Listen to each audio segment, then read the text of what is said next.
Thank you so much. That was wonderful. I know I don't know you all that well, but I have a confession to make. It's a big one. Bear with me, this is hard. I'm not much of a nature person. Yes, it's true, to be honest, not a big fan. I just don't really like spending that much time outdoors. I'd much rather spend my time inside, curled up on the couch with a nice book and a cup of tea. Call me crazy, I don't like dodging mosquitoes or river flies or wading through the depths of snow following an Arctic blizzard or sub-zero temperatures. Now, don't get me wrong, I think nature is beautiful and should be treasured. I certainly don't want to see it destroyed. But when I'm choosing where to spend my time, I choose the comfy couch indoors. So for me, when Unitarian Universalists talk about the seventh principle, respect for the interdependent web of all existence of which we are a part through the lens of nature, I find it harder to connect with. Yes, we all exist within that interdependent web of nature. But this reading can be expanded and refocused, focused on humanity. How do we experience life together as a collective body of humans? How do we influence each other's experiences of life? These are essential questions within Unitarian Universalism. I do think it is valid and important to read the seventh principle as the interconnectedness of all nature and humanity. But because that's so heavily discussed, I want to focus on how humanity is interconnected. We live in a post-Emerson age of individualism. Unitarian Universalism itself is working to move from the individualistic community to the communal community, or the beloved community.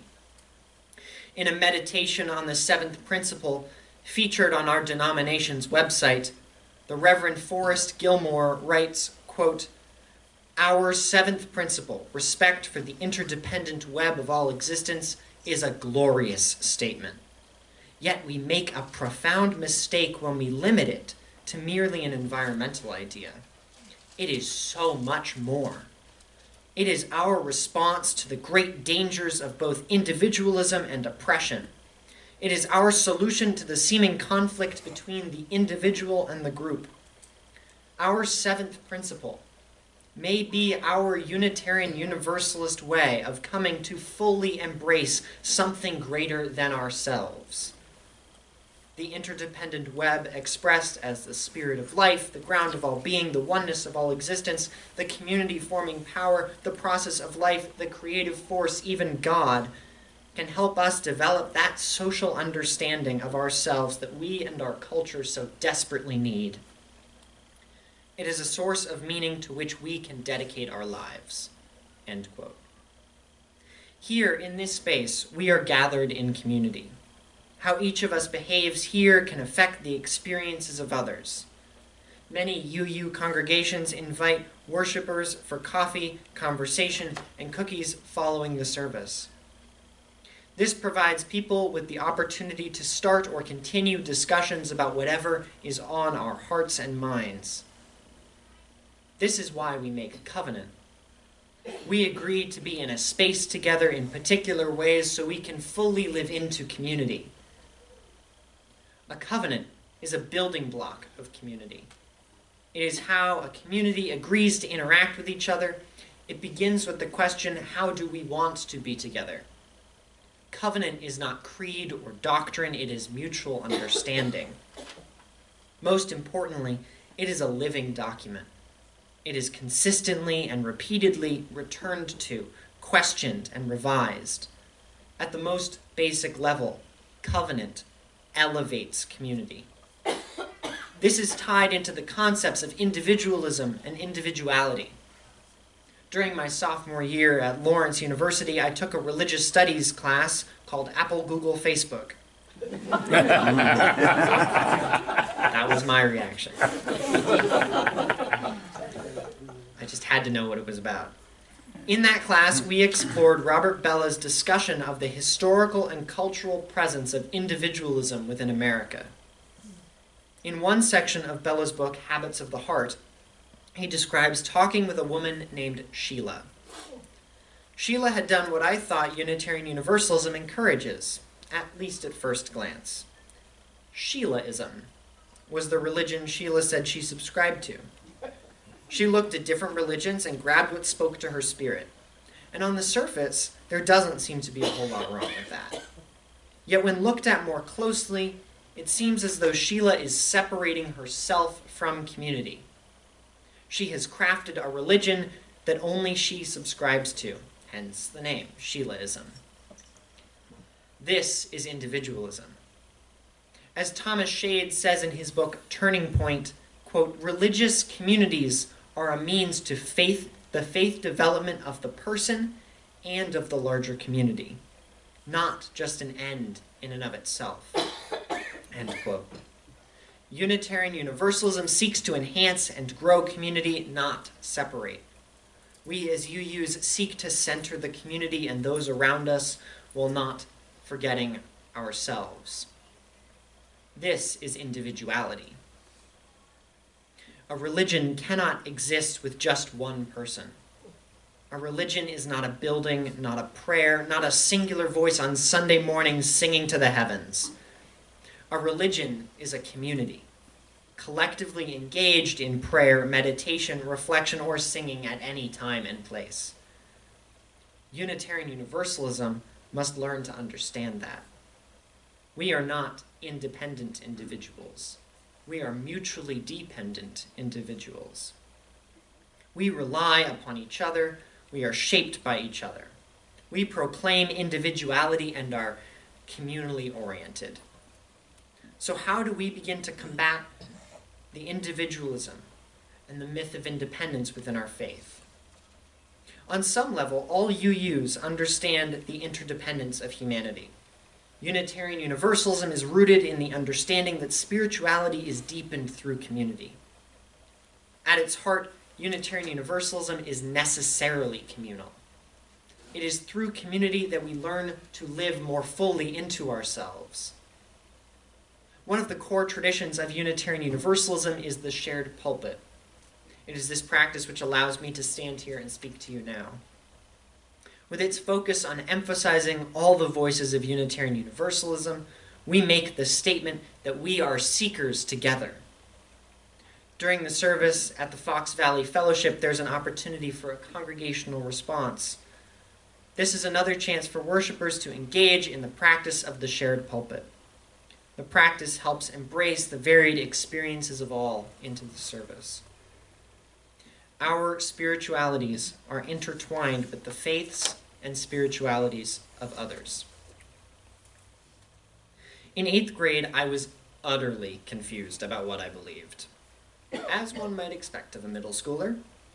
So with some guidance from my family and from my congregation, I began exploring. My home congregation in Salem, Massachusetts had a mostly Christian culture surrounding it, but I knew I wasn't Christian. As I was sitting in the old crimson-red, tattered cloth pews lining the early Victorian Gothic church building, a member preached. Watching Rose ascend the stairs to the pulpit high above the congregation, it was clear this service would be different. This was a turning point in my spiritual development. From the pulpit, Rose engaged a congregation in stories about the solstice and Wicca. Following services for the better part of a year, we would sit down together and talk. I was eager to learn about the faith of a self-proclaimed witch. What could be more interesting to an 8th grader? I found I connected a lot with what she had to offer, but I didn't stay on that path long. Soon after, I began meeting with a mentor for a version of coming of age. His name was George. We would meet in the church's main parlor. Together, sitting on the couches, we talked about spirituality and my relationship to Unitarian Universalism, as well as his. It was during these discussions that I realized what I actually believe resonates far more with Quaker ideas than it does with Wicca. What I mean to emphasize here is that my beliefs were formed and created through my interactions with others. Specifically, my interactions with others as they talked about their beliefs. My beliefs, while still mine, were dependent for their formation upon the beliefs of others. It was through these discussions and through community that I came to understand what I believe about the world. This is not to say that I believe what these people believe. I just mean that these discussions helped me uncover what is in my heart. The community helped me live more fully into myself. Let's take a moment. Center yourselves. Imagine one person who has influenced who you are or your spiritual self in some way.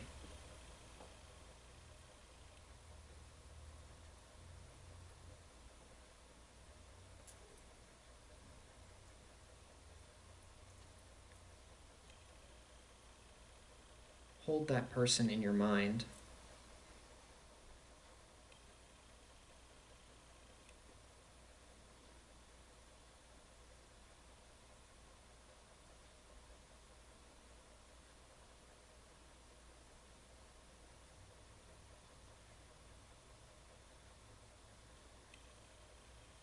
When you feel ready, and if you feel comfortable, call out that person's name.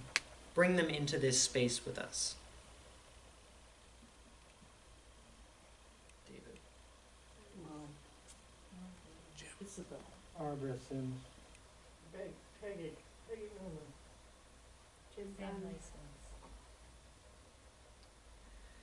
Together, these people have come to shape who we are. They have influenced us and this community. Imagine the web of interconnection that exists. Think for a moment about the person you named.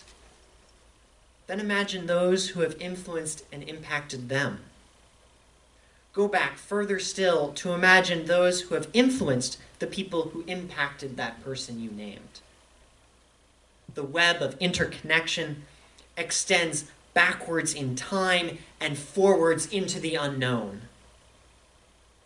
Imagine for a moment a conversation you have had with another about your spirituality and how it impacted you and how it may have impacted them. Some of you in this room may be thinking of others in this room. To finish, I want to read the words of the Reverend Kristen L. Harper, a UU minister in Barnstable, Massachusetts. I do not wish to breathe another breath if it is not shared with others. The breath of life is not mine alone. I brought myself to be with you, hoping that by inhaling the compassion, the courage, the hope found here, I can exhale the fear, the selfishness, the separateness I keep so close to my skin. I cannot live another moment, at least not one of joy, unless you and I find our oneness somewhere among each other, somewhere between the noise, somewhere within the silence of the next breath.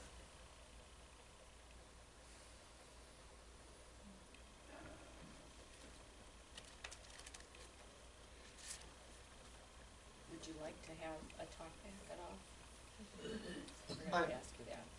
We have a little time. Yeah, I would love to. That would be wonderful.